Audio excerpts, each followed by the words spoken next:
Hello, sa video na ito ituturo ko kung paano mag-install ng TikTok. Ngayon, press nyo lang yung home button ng inyong Astron. Ayan. Home. Para lumabas yung mga menu. Ayan, press nyo yan. Wait lang natin. Ayan. Pagka-press nyo yan, lalabas yung mga menu. Pindutin nyo naman yung cursor button dyan sa remote para lumabas yung mouse pointer. Cursor. Ayan, tingnan nyo. Yung cursor. Malabo. Yun. Ayan. Pindutin nyo yan para lumabas yung mouse pointer. Pindot. Ayan, lumabas na yun yung arrow. Tapos gamitin nyo yung arrow down and up para ma-move yung cursor. Arrow down and left and right. Yan. Hanapin natin yung Play Store. Yan. Click nyo lang yan. Parang ano lang yan mobile phone. Pero mas malaki yung screen nyo. Android TV yung screen nyo. Yan. Click nyo lang yan.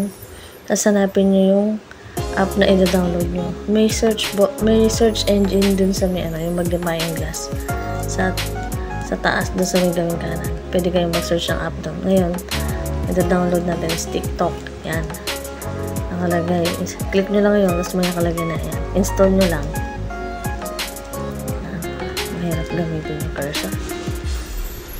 Yan. Install nyo lang yan. Click nyo. Yan. Hintayin nyo lang na ma-download yung application.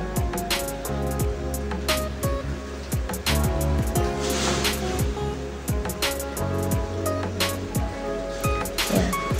Tapos mag-installing na. Wait lang natin ng konti.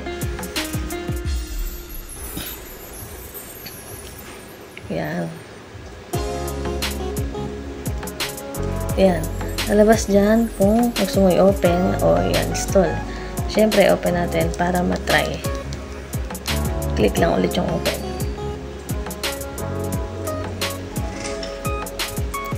At taran! Meron na tayong TikTok sa ating Android LED 3277 Smart TV.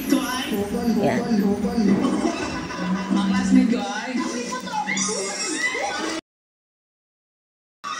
Gaano nakatagal magkakaibigan? Ngayong year lang po. May lalaroin tayo. Itong larong to, nakita namin sa Piga. Fill in the blank. Ang pass green po ay isang sagot na matatamaan nyo dito. Meron kayo makukuha ang cash prize. Ready na ba?